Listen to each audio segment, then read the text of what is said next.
I'm Matt Hayes. I haven't got much in common with Barbara Kiewski, really. She's German and I'm English. She's a girl, I'm a boy. She's quite young and I'm, I suppose, a bit oldish.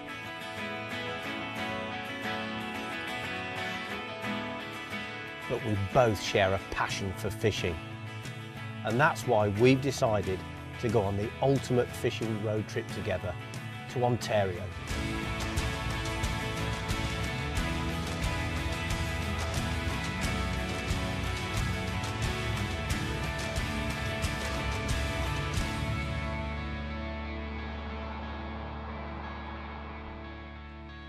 Our Ontario adventure has brought us here to Thunder Bay, a major Canadian city located on the shores of Lake Superior.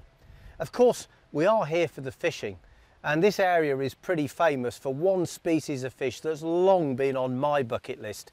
It's a species called the brook trout. Lake Superior is truly spectacular.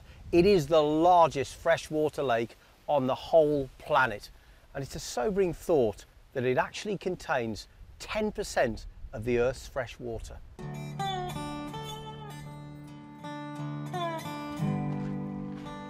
This amazing place is Fort William.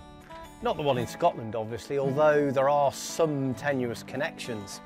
But actually, this place is the inland headquarters of the Northwest Company, one of the oldest companies in Canada and a very important fur trading organisation. The sad thing about this wonderful place is that it was actually levelled by the railway company, so it's been faithfully restored using, of course, the foundations that were dug up, paintings from the time and various artefacts. And the end result is a wonderful piece of living history. And the most important thing about Fort William is that it's very strategically located.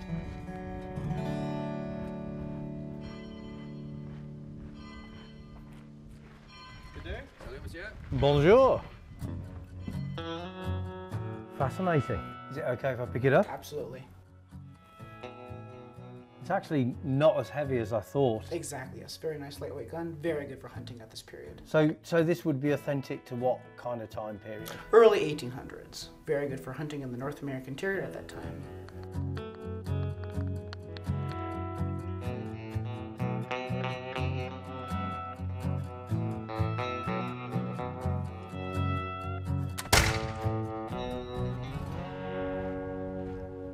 Fort William wasn't sited by accident. You see, it's the perfect place to intercept goods coming from two directions. From the east, i.e. Europe, through Montreal, goods were brought in here. And then you also had the native trappers bringing in furs from the west. So that's how the trading actually took place. But this was a huge operation. And it's interesting to note that all of this movement of goods was done by water. In actual fact, the complete passage from the east to the west coast of Canada took 300 years when Alexander Mackenzie finally broke through and saw the Pacific in 1793. Amazing. Now, most of the canoes that were used to transport the goods were actually built here. And the building of canoes was a completely unfamiliar process to the voyageurs. And they were taught how to make canoes by the Native Americans, the Aboriginals, who'd been making these for a very, very long time indeed. They're beautifully constructed, these things, and they're actually made from a whole mixture of natural materials. For example, the hull is made from birch. And then if you actually look at these sections here, these are actually made from spruce. Inside, the ribbing was made from cedar wood. And to make the whole thing waterproof, they used pitch. And the construction is just fabulous. They could, of course, carry very, very heavy loads. The biggest canoes that were used in this operation could carry literally tons of material. And it's also worth bearing in mind that basically the goods were packed into packages weighing around 90 pounds. And it wasn't unusual for a voyageur to carry 2 packs on his back at the same time. Then they'd be loaded into the canoes and either shipped in or shipped out. Amazing. So while I've been doing this little historical detour, Babs has actually been out fishing. I wonder how she's getting on. Hi, you must be Sandro. Yes, I am. Hi, Babs. Nice to meet you. Nice to meet you. Welcome to Thunder Bay. Thank you. How's your trip in? Very good. This is my first day here on the Thunder Bay. But you just got here now? Mm-hmm. So have you caught any big walleyes on your adventure? No, not You haven't yet. caught any walleyes yet? A small one, yes. A lot of small ones, but not so big. Hopefully we catch together one big Well, one. we'll give it a whirl anyway.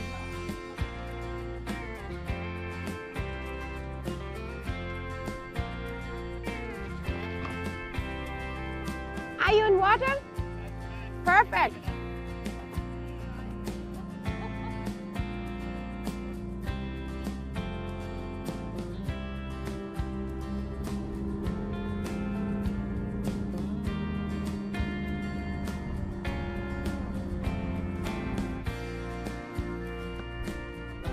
We fish 2 rods behind the boat. We troll the rods and we fish crankbaits, repeller lures. They hit a little bit the ground, and this noise and their fish are very interesting in that. I hope we catch some walleyes or maybe another fish. Oh, got one! There's got fish one! here. There you go. Here, Babs. All right, the first fish. We fish only 5 minutes, or not? No, 2 minutes. Trolling is the best. Okay. A little bit. Okay. Oh, great! That's a beautiful fish too. Wow, amazing! Okay. All right, I bring. You bring it this way. Yeah. Great! Nice job. Check that out. Salmon. Look at that beautiful fish. We tried to catch walleye and we caught a salmon. That's a good start. Yes. Oh, we saved the dinner for tonight. That's great. Matt will be really happy with that. Hopefully.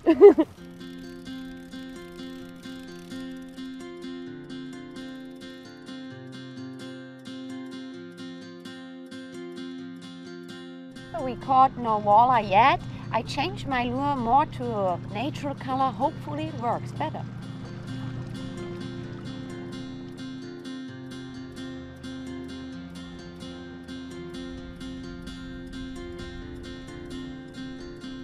Oh, got one, got one, got one. Fish on. Yeah, it's on.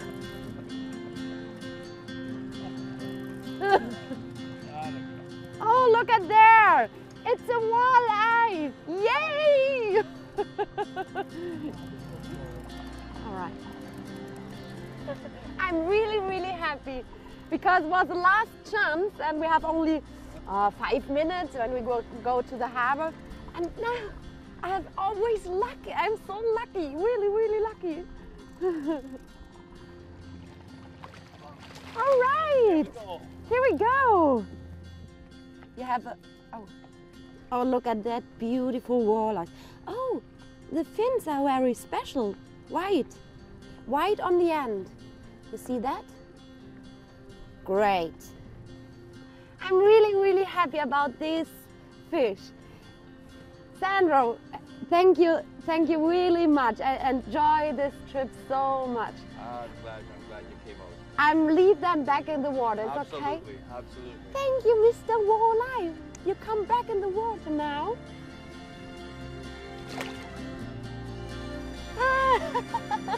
Yay!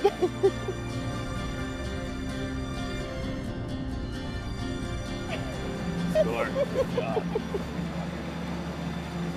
I love fishing. Yeah, me too. It's a sickness. It's a bad drug, isn't it? Oh yeah.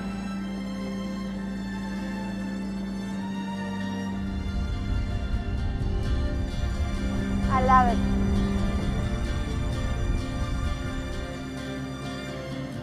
Oh, thanks a lot for this great 2 hours. No I worries. enjoy every minute. Give That's me awesome. Absolutely. Well, Barbara, welcome to Red Rock, located on the Nipigon River. And this area is particularly famous for one species of fish that's highly prized in the world of angling, and it's called the brook trout. Now, Wild brook trout are actually very, very rare, but this is the mecca for them. And in actual fact, 100 years ago, on July the 21st, 1915, Dr. Cook caught a 14-pound plus brook trout, and it's still the world record today. So for me, I know that the muskie was your big deal, but for me, the holy grail of this trip is this brook trout. Catch one on a fly. That's what I really want to do, and I don't think there's a finer place to do it. Okay. Dr. Hook cooked the brook trout. No, not Dr. Hook, Dr. Cook. Dr. Hook, Dr. Cook. No, no, not when you're in love with a beautiful woman.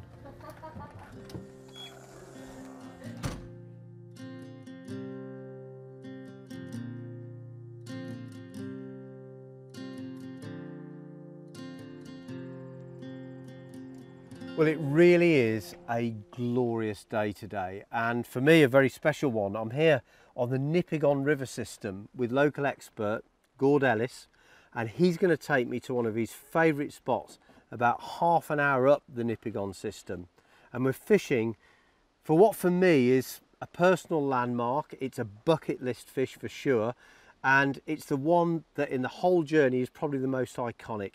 It's the brook trout. It's not the biggest fish that you'll see in Canada, but it's arguably the most beautiful. And actually, if you want to be accurate, it's not even a trout at all. It's part of the char family, and I have long coveted catching a brook trout on the fly. It has to be the fly. So I've brought in the best guy in the business to help me.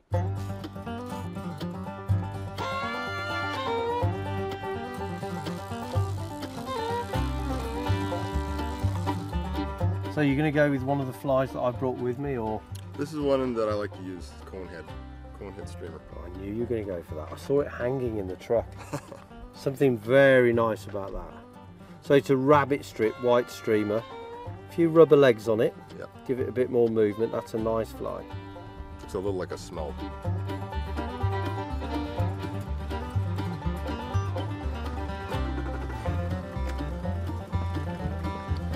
Okay, Matt, we're going to go about 25 minutes up the river to Burgeon Falls.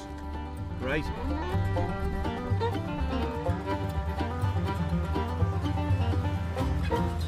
So Matt, this spot here where we are right now, before the dam went in, there was a 30 to 40 foot falls called Burgeon Falls, which was the hot spot on the Nippigon River, and it's actually also where the Muddler Minnow was first tied. Was it really? Yeah. Well, I mean, for those that don't know, the Muddler Minnow is one of the world's iconic fishing flies, and it originates here, but it's hard to imagine, isn't it, now, a 30-foot waterfall, a boulder-strewn, massively fast-flowing river, and then the damming took place in, was it 56? 1956, yeah. So this is just really the last vestiges of the current here, but the brook trout's still holding it. So they tamed the river, but they didn't tame the fish. No, they are still wild. That's good. So Matt, are you feeling expectant about being here? Yeah, I'm always a little bit nervous when I'm filming because there is pressure, you know, to produce the fish for the camera. But I can tell you this, if I was a tourist on a day out with you up here, I would be hardly able to contain myself. But yeah, I've got that tingle, you know, the butterflies in the stomach, and this fish is just, if I had to pick one fish on the trip that I really want to catch, it is a brook trout, so no pressure. Well, let's go do it. Well, my first impressions are that this is a really interesting and exciting place to fish. There's a lot of conflicting currents here which make the presentation of the fly not so easy, but certainly not impossible. And you know, every time that white fly swings around in the current, you can see it from up here.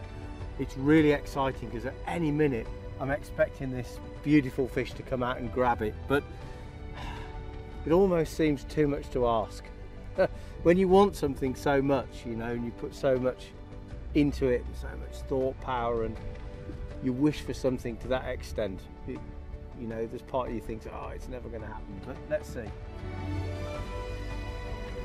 So Matt, we're just going to slip through the tail out of this long run, and what I'm going to do is I'm just going to hold the boat, and you just swing that fly through that little bar area. There's some stumps and some rocks down there, and often there's a fish set up there, sometimes on the shallow side, sometimes on the slightly deeper side.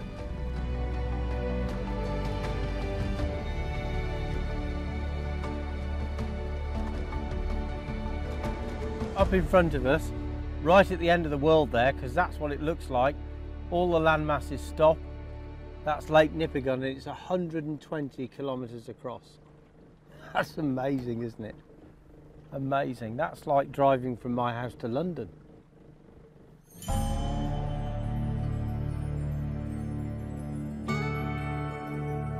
This is a slightly different area here, where we've got a reef out just off the left-hand side of the boat there. And Gord's saying that the fish here behave slightly differently because they're hunting a lot of insect larvae in among the rocks. And so they'll follow the fly a lot without taking it. We've got to keep an eye on it at all times. If we see a follower, try and tease it into taking. And it's really interesting, within these huge systems, you get different strains of fish that behave in different ways. These fish were feeding more on insect larvae, whereas the fish up on the break there are probably more used to taking other fish. So the behaviour is slightly different, and you've got to adapt to it.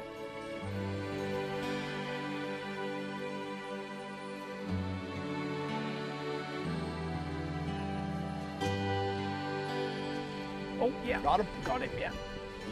Oh, that was a heck of a hit. Whoa. Boy. Right over where God said there'd be a fish. Big rock underneath the surface of the water, and there it was. Oh, he's come off. Ah, couldn't get tight on him. Ah.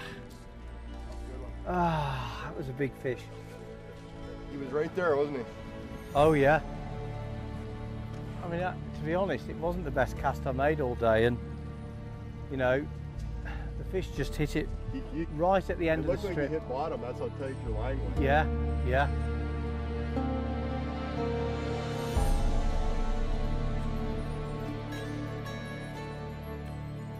Well, I really should have taken my chance. You know, Gord put me over a rock that he said would hold a big fish. It did. It took my fly, and I gave it some slack line, trying to get the line back on the reel, and with a barbless hook, that's fatal. It just literally came off. Was that the only chance I'm going to get? I don't know, but it kind of feels like it right now. This is really quite brutal fishing. These are big flies for the weighted rod I'm using. It's a windy day. These are very air resistant, and it's hard work just casting them. And you fish for just one chance normally, and maybe that was mine. I don't know.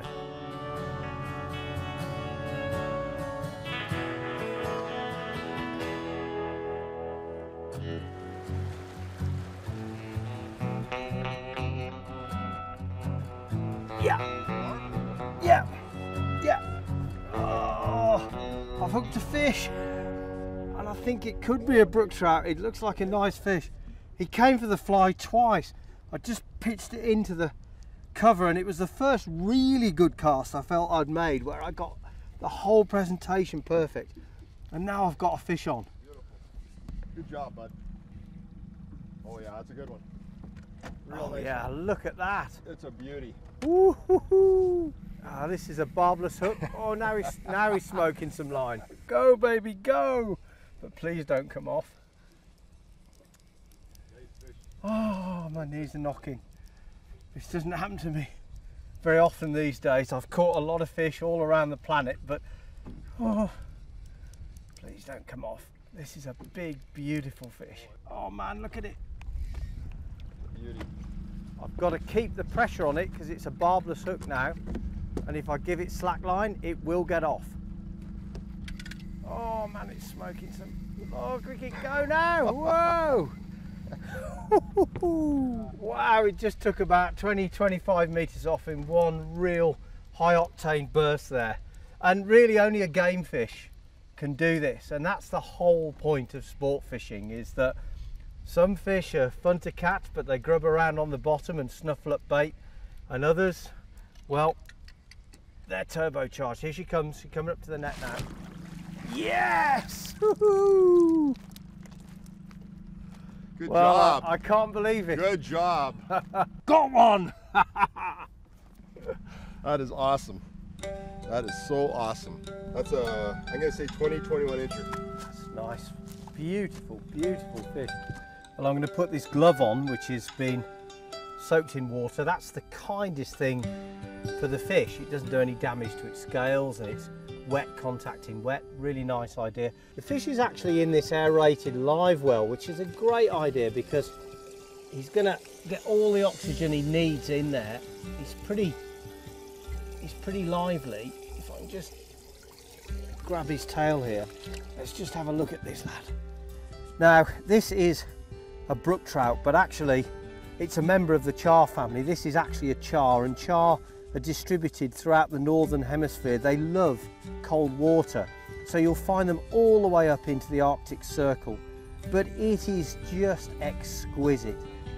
Like all salmonoid fishes, it has beautiful body profile, but look at the markings. It's almost like marble on its back that's just shot through with these dark squiggly lines, giving way to just beautiful spots, a mixture of yellow and orange. There's blue with yellow inside with some of these larger spots. It's just exquisite. And for me, this fish is a dream come true. I love char.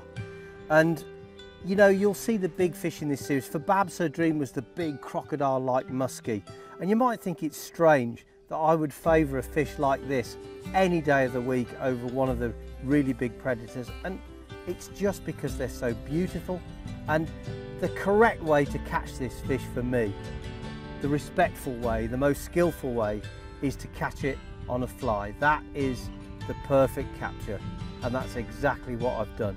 This is my dream come true on this trip.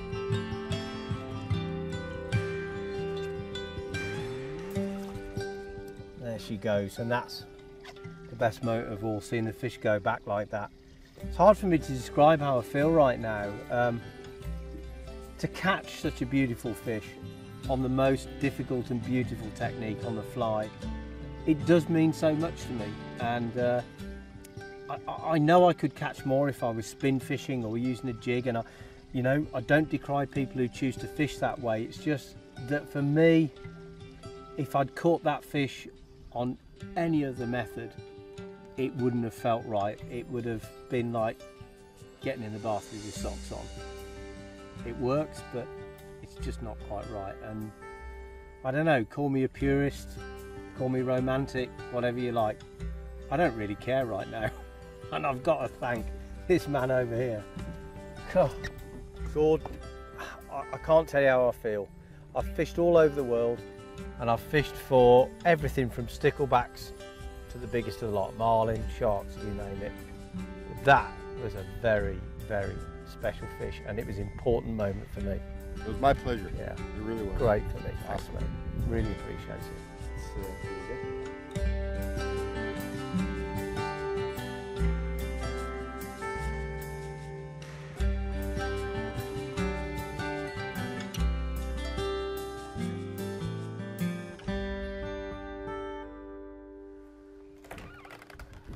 It's a lovely place, isn't it? Oh yeah. I really like this fishing lodge. But we're going to leave it behind now because today I'm going to take a little detour. I'm going into Thunder Bay. I've got to buy some fly tie materials for a little surprise I've got planned for you later on. Meanwhile, Barbara has got the best draw today because she is going out fishing to catch her first wild brook trout with Gord Ellis. So hopefully we'll both have a good day. Fish with Gord.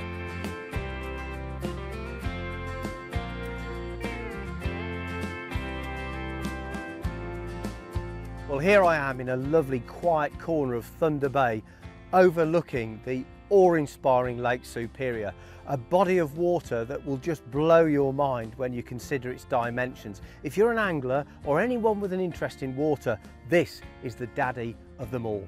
It's the biggest of the Great Lakes. It spans both the Canadian and the US shorelines, and it's actually the biggest lake in the world. How big? Absolutely huge. This is not so much a lake as an inland sea.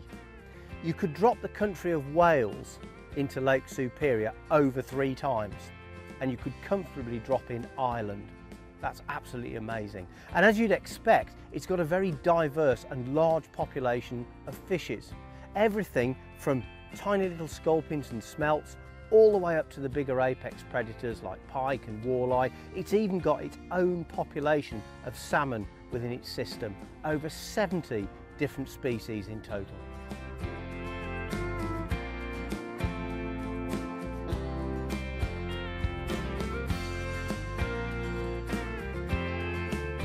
The city of Thunder Bay was founded in 1970, and it was the merging of two towns, Fort William and Port Arthur. So where did the name come from? It's actually quite interesting that when this place was founded, the residents were given the opportunity to vote on a name, and the choices they were given were Lakehead, The Lakehead and Thunder Bay. Which one would you choose? It's obvious, isn't it? So the city of Thunder Bay is founded in 1970, but let's not forget this has been a settlement for over 8,000 years, and a place that's been heavily reliant on resources. You can see the evidence of that on the lake today with the huge container ships that still work there. But Thunder Bay, like many modern cities, is having to reinvent itself. And the way it's doing it is very, very clever, because Thunder Bay is emerging as the gateway to wilderness experiences. There are over 150,000 lakes and streams accessible from Thunder Bay. So it's a great hub to explore the surrounding area. And as a fishing community, we can be very proud of the fact that our tourism money is not only protecting the fish, it's also protecting an amazing habitat.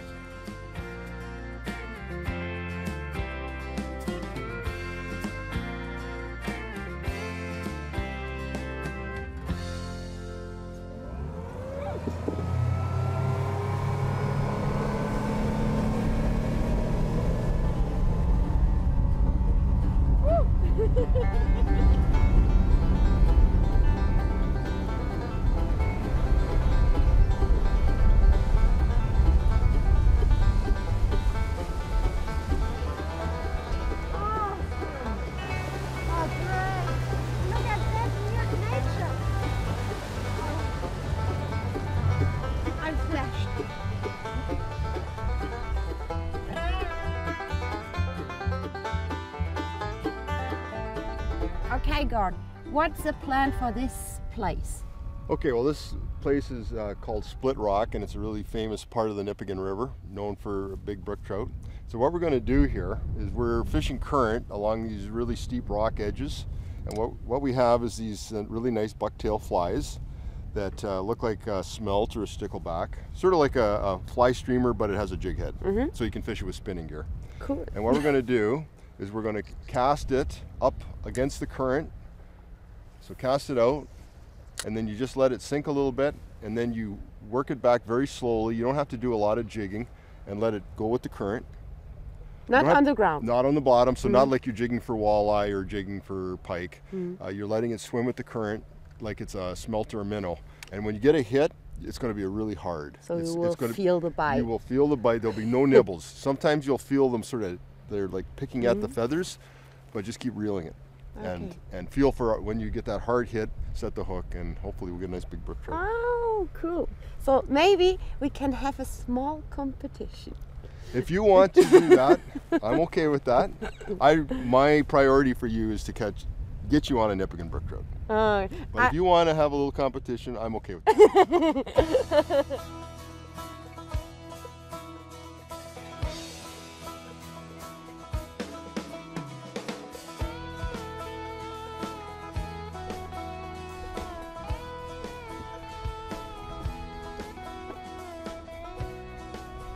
The first cast is always the best.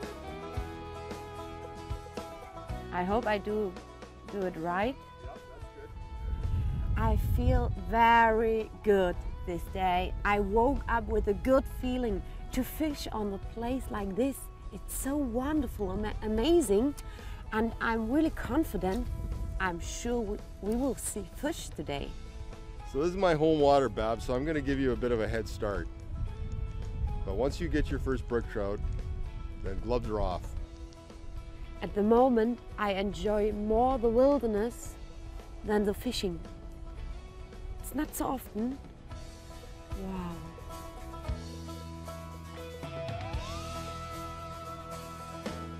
How many fish did you catch here? I've caught hundreds of brook trout here over the years.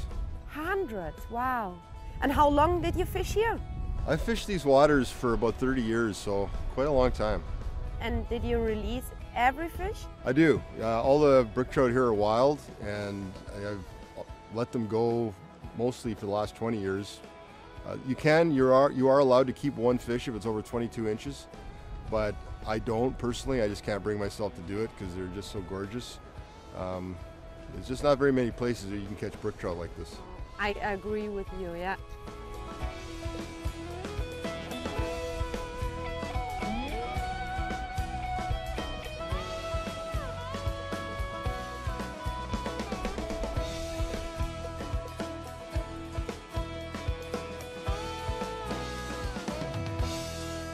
We are here behind the Pine Portage Dam and the Nippigon River. It's really dangerous because the water flows very hard.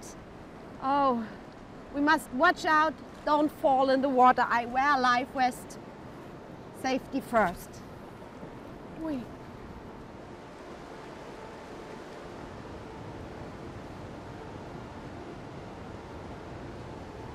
Got one, got one, I got one!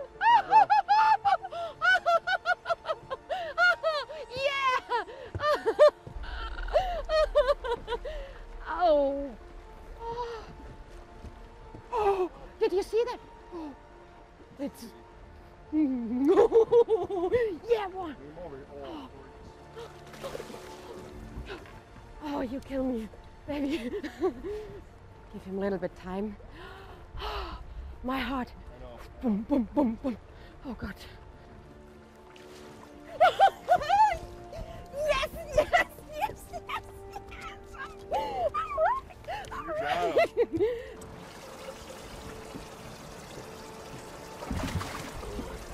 Oh, that's a good one. Look at that amazing That is fish. You can see the beautiful red fins this fish has and the orange belly, very indicative of a Nipigon brook trout, red fin. And then I just love the vermiculations, those worm-like things on its back, and the halos, you know, with the red and the purple around them, the double halos, which the Nipigon fish have. And this is a really deep fish too, Babs. It's just a gorgeous specimen of a Nipigon brook trout. Congratulations. Oh, awesome. thank you. I'm really, really, really happy now. Great.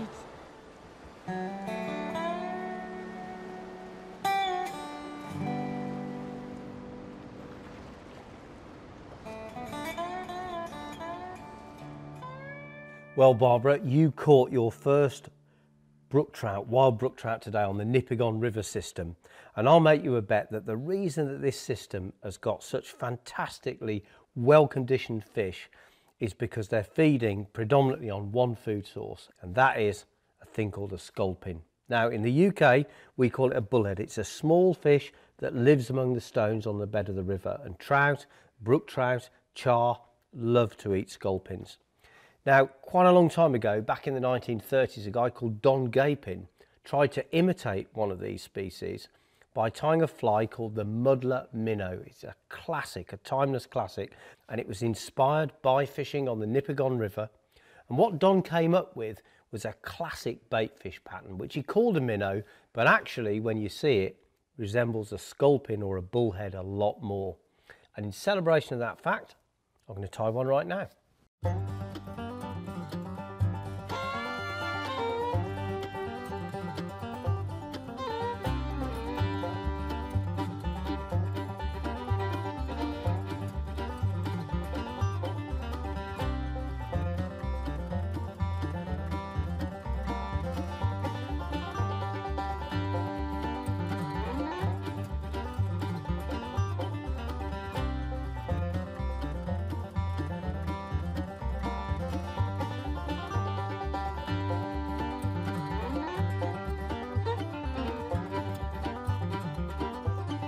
Oh, I've got a fish on it. It's just hit the fly on the surface next to the boat.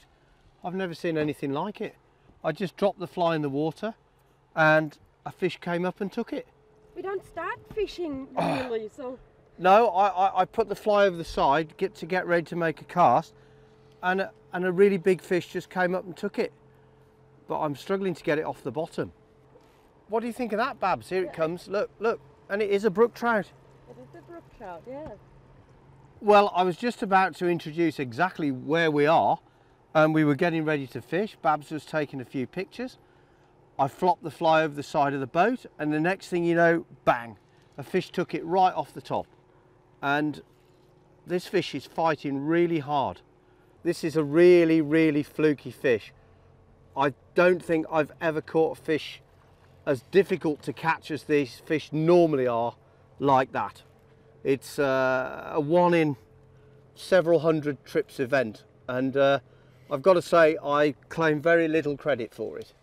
In fact, Gord chose the fly, so the credit should go to him, actually.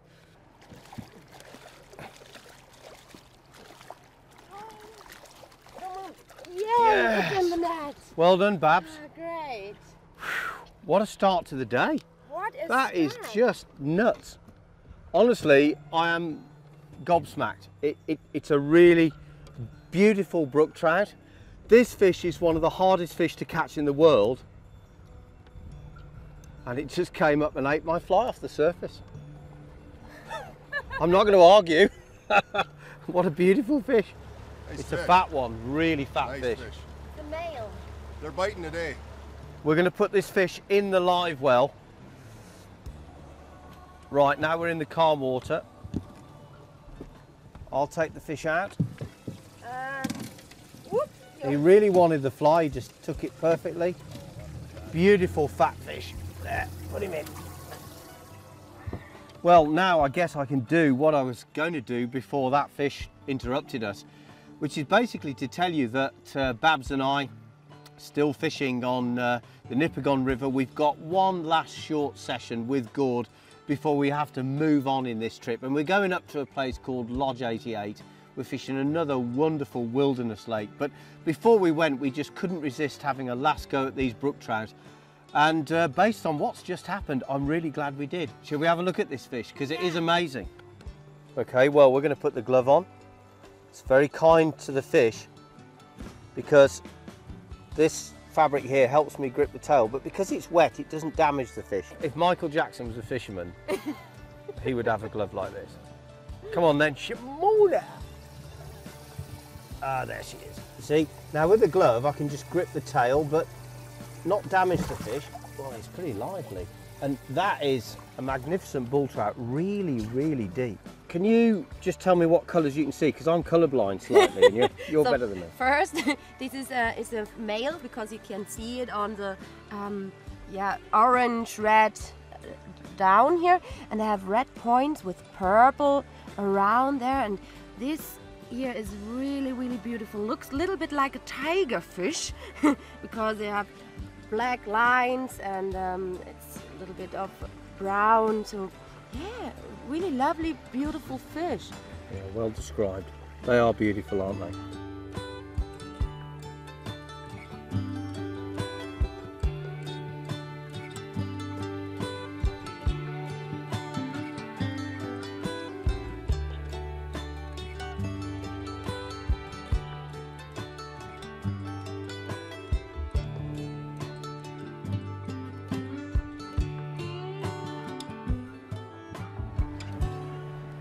So I will fish today with my soft lures with not so heavy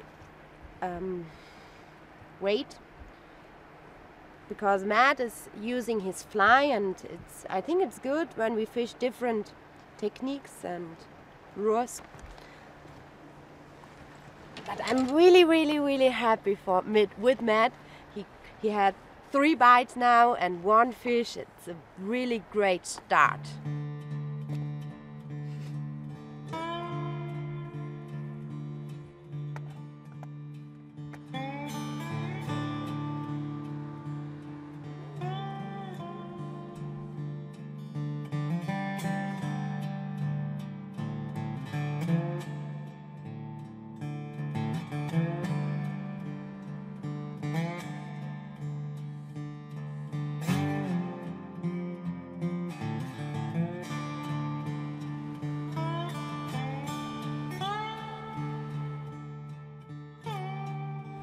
I nearly I go really angry because I lost so many lures in the water, and I can cast here only behind the boat, and but I try to think positive. Maybe I will eat a banana. A lucky sign for me. Girl. And then I will change my lure to maybe a spoon and try again. Try again, never give up. I totally understand how Babs is feeling, because as a fisherman we all go through these phases where everything's right with the world, everything seems great, everything seems to work, and then, you know, 10 minutes later it's like your whole world has come apart, and then you start to question what you're doing, you start to question your own ability, your confidence goes down, and you know, fishing's like that. It is, for me, it is an emotional experience. I think for Babs it's like she'll come through this and start catching fish. She's a good fisher lady, she's proved that already, and things will come together for her, something will click, and then everything will be right with the world again. That's just how it is. So I try different lures to find out which lure runs better. I try soft lures, spoons, feeder jig, and now hard baits.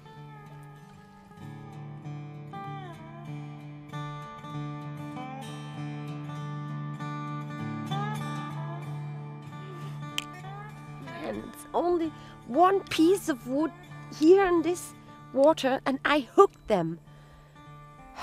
Not my day today, really.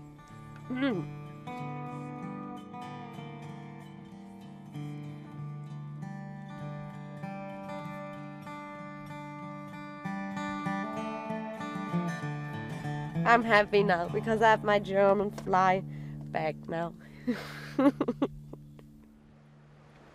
There's another fish there. I've lost several fish today with the fish coming off on the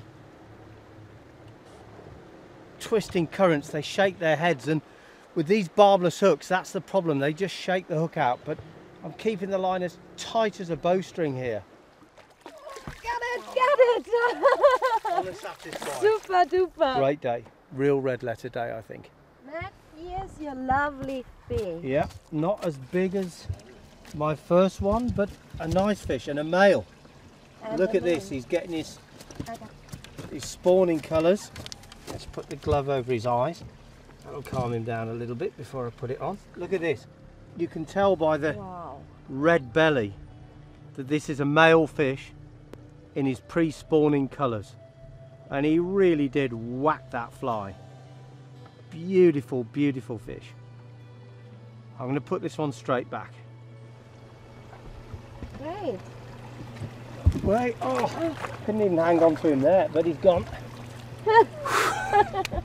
Well, it wasn't a very ceremonious release, but what an amazing day. I think, you know, for me, the presentation side of the fishing here, the technical side of it, is really right up there. It's about as tough as it gets. Maybe dry fly fishing for these fish would be the next rung up, but you can only do that when you get a big hatch of flies. Other than that, it's technical fishing. Twisting, turning currents, long casts, really difficult. But the gods have smiled on me today. They have, you know, and you've had a bit of a nightmare, I know, and that happens. Yeah, good But I'm job. glad you saw it. I'm glad you shared it with me, Babs. Yeah, you know. good job. Well done. I'm very proud of you. You catch the 2 fish today, and you have a lot of hooks and bites. So Yeah. good day for you. Yeah, it was my day today. Yeah, it is. But it'll be yours the next time.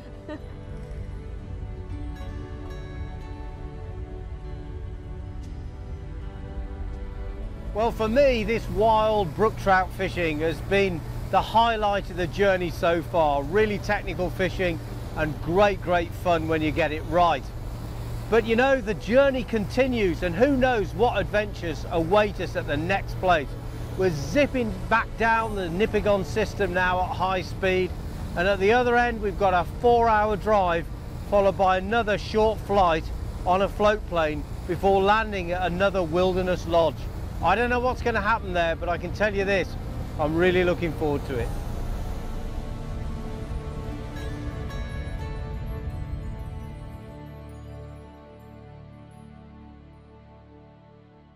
Our days at Nippigon River were very special.